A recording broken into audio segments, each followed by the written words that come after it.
I promise I'm going to explain all of this.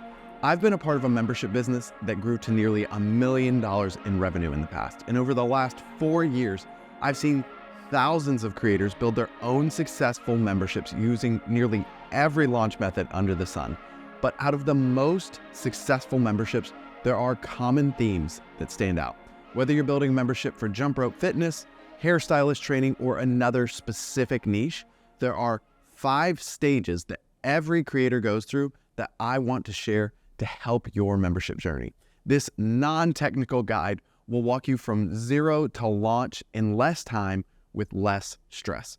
But just because I said less time doesn't mean we're going to cut corners. I am far from perfect, and I definitely don't always get things right. But I am a strong advocate for doing things the right way and not necessarily the easy way.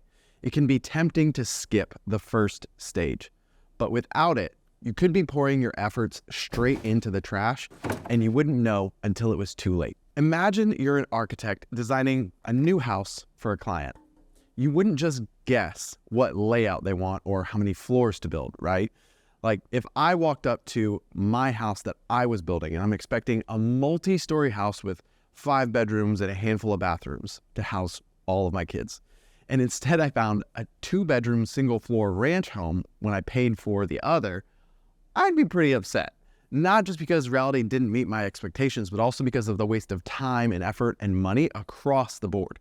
Without understanding what your audience needs and expects, your membership could be those house plans. Beautiful, but not quite what they expected and certainly not something that they're going to pay for. That's why it's so essential to validate demand for the type of membership that you want to create. Making assumptions can be an expensive mistake. Too often, we see creators creating a product that they think their audience wants, only to have a disheartening launch where almost no sales come through. That's why we highly encourage you to do your research and find out, is your audience more interested in a specific type of content, or is it access to you that's the most enticing piece? How many of your fans want more of what you offer for free? What kind of experience are they actually looking for? It might sound like a lot, but you probably have already gathered some context clues without realizing it. If you've ever sold a one-off course, done a paid live stream, or maybe even sold an ebook, that's valuable data showing that your audience is willing and able to pay for your content. Combine that with customer feedback, and you've got a lot of information to work with. That said, nothing comes remotely close to the power of directly asking your biggest fans what they want. Public polls are a good place to start, but for the most accurate data, consider going deeper with a survey with room for free responses, or ask your email list subscribers to hit reply and tell you exactly what they would want for a membership, or get on a call with them. If you take the time to validate demand, it's going to make membership launch step 2 that much easier, because now it's time to define your offer. When it comes to any purchase we make, there's usually an emotional catalyst behind it, whether we're aware of that or not.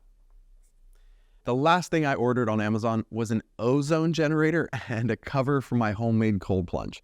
I bought them because I needed a way to clean the water so I don't have to drain it and refill it all the time. But if I'm really honest with myself, buying it also gave me a sense of relief because I no longer have to feel paranoid about bacteria, bird poop, or other gross things getting in the water and making me sick or creating the next pandemic. Paying for a membership works the same way.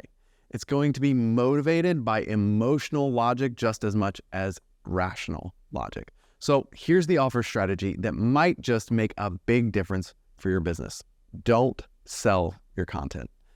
Sell the solution to an emotional problem with the content and community as the tool that you use to solve it. Check out the website of Resolve Pain Guru's membership. They deeply understand the feeling of pain that their audience wants to avoid. So the top block of their site dials in on that feeling. But they go even further in the subheading by showing the positive emotion their audience will get: better mobility, posture, and peace of mind. They understand that to a customer, features like a 24/7 on-demand library of content are secondary to what the content will do for them. When you complete stage 2, you should know exactly what problem your membership solves for people, what transformation awaits your members, what feeling do they want or want to avoid. Now, there's one thing we haven't talked about yet that's technically part of how you define your offer. But it's so important that we decided it needed its own stage in the video. And to explain why, let's talk about soap, which is in the wrong spot. So we're just gonna fix that real quick. Soap, or rather these two stores that sell soap. At their most basic, Duke Cannon and Dr. Squatch both sell men's hygiene products like soap. That's their thing. But while Dr. Squatch focuses on a smaller selection of natural products and an emphasis on partnering with intellectual property like Spider-Man and Star Wars, Duke Cannon has gone all in on kind of a masculine nostalgia with massive distribution via Target. In other words, those businesses know how to differentiate themselves and appeal to a specific target audience, even when they have similar products and they're in the same stores and they're just steps away.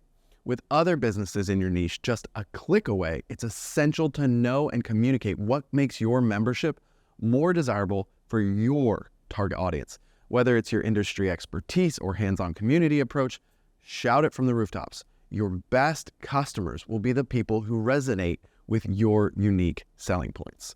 Coffee Break TV sets themselves apart with fast 5, 10, and 15-minute language learning videos. But they don't just tell their audience, hey, we have short videos. In their app's description, they differentiate their membership by telling people it will help fit language learning into your busy life. The way they differentiate is directly related to the problem that they solve. Busy people still want to learn a language. We've covered 3 out of 5 membership launch stages now. And if you're still with me, I'd appreciate it if you'd hit that like button because it tells YouTube we're doing a good job.